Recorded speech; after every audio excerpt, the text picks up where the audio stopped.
You know, I really want to thank you to this day. A couple of years ago, Helen and I were in Kribi, Cameroon, with our fellow missionaries Roy and Alita Danforth, and at the time you had heard that we were in a major theft. Armed robbery came in and they stole a bunch of our computers and phones and money, and you folks out there, hearing of the distress that we were in, came together in a heart of benevolence, really gave to help replenish, help recover a lot of what was stolen, and I really want to thank you for that time. So today in this Tales from Africa, I'd like to just share with you exactly kind of what happened and what took place in that very horrendous time, where even we were threatened with our lives, and looked at what would happen, and seeing how God even protected us during that time. So I would like to share with you a little bit that Roy and Alita Danforth and Helen and myself, were in Kribi, which is a very beautiful a place on the beach, on a very touristic town in Cameroon. It's on the beach. It's where the Covenant Africa mission staff has their, every 2 years has their fellowship time. And in fact, this was just the week prior to the fellowship time, and so we had gathered together just for a break and to have some fun and fellowship. We really enjoy the Danforths, and they enjoy us, so we don't get to be with them too much, and so we look for these opportunities, and we were together, and we were just having a great time and enjoying it. And I think it was on the 4th day that we were there of a 6-day period. One night, late at night, like 11 o'clock, we had just got done watching a DVD on our computer. If I remember right, it was the one of the second Zorro movie, and the credits had just, it hadn't even gotten to the credits. The last scene had just finished, and then bang, the door slams open, and these 6 guys come running in with guns and knives and machetes. And it was kind of took us aback, because we were just got done watching this very adventurous movie, and so it was like coming to life, like, oh, and it kind of took us off guard. But they came in and they demanded, they wanted us to give us their money, give us whatever we had, and so we were just like taken aback. We had been sitting on the couch, and so we were like, oh no, what do we do? What do we do? And I had this, I don't know, manly, husbandly reaction that I wanted to protect my wife, and my wife reaches over and grabs my arm and says, honey, you just stay calm and just do whatever they ask you to do. And I go, but why? It's like, I wanted to go beat these guys up, but they come and they stick a gun right just inches from my face, and says, we want your money, give us your money, And I said, well, it's in our bedroom, so I get up and I go in the bedroom, and and I have to really say, it was kind of an interesting feeling. I wasn't really feeling scared per se, as much as I think I was actually more angry than scared.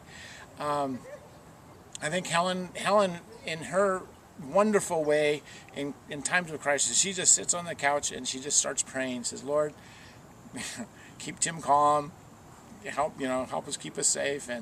And Roy and Alita, they're looking for their money, and they actually take Roy and grab him. They didn't grab me, but they grabbed Roy and they pulled him in there, and they actually, because he didn't know where the money was, because Alita was the one that had the money, so he turned to ask Alita where the money was, and they actually hit him in the face, and then they grabbed Alita and actually ripped her dress.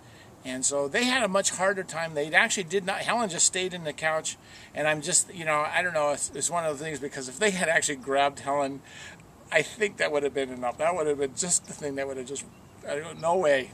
That's it. So anyway, that didn't happen. Helen just remained calm, and I went in and I, got the money, and they wanted our computers, and we actually had 3 computers in there, and they took all of those. We had cell phones, and took the cell phones, and they pretty ransacked our stuff and taking things. In fact, it was really kind of a funny thing. They had this one bag, and they were just sticking the computers in it, and they stick cell phones in it, and they're sticking the money in it, and then they go into the refrigerator, and there's a bowl of eggs, and seriously, they took the whole bowl of eggs and they just dumped the eggs on top of the bag with all the computers. So they weren't very smart, but it's like, we were like, what are they doing, But as the guy was the one guy, after I'd given him my money, you know, as I have shared around in churches and around the world, I says, you know, I'm not afraid to die. I'm looking forward to being able to get to heaven.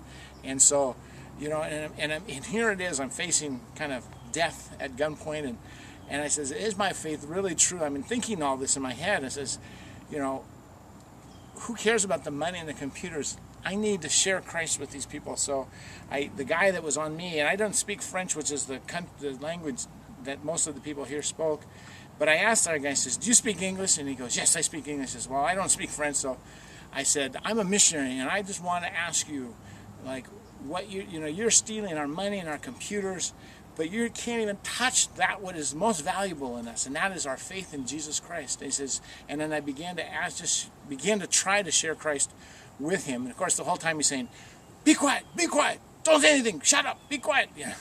And so it was really kind of a funny thing, and so God gave me the grace to remain calm, and so at the end of it, they grabbed us up and they pushed us into the bathroom, and they kind of tried to lock us in there, and they said, if you come out, we'll kill you, don't come out, you know.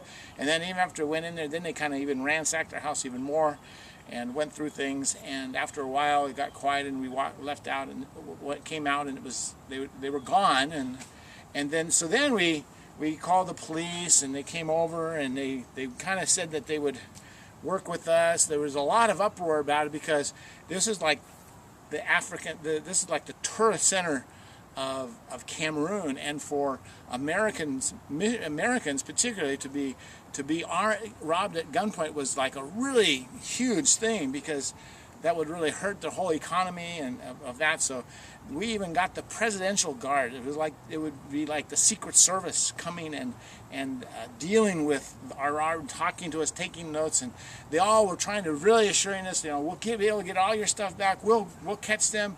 You know, you stay calm. Everything is okay.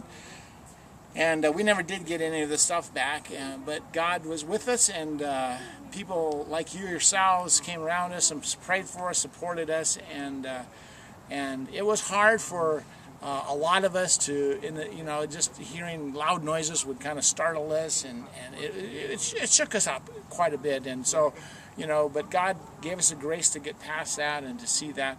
And so we just thank God for our safety and for your prayers and for your loving gifts to us at that time of our crisis. So we thank you for that. And I just wanted to share with you this day that from Tales from Africa, that adventure, that story that took place in our lives, and to see God's faithfulness and caring for us even in a time when it could have been a very, very worse situation than it actually ended up being.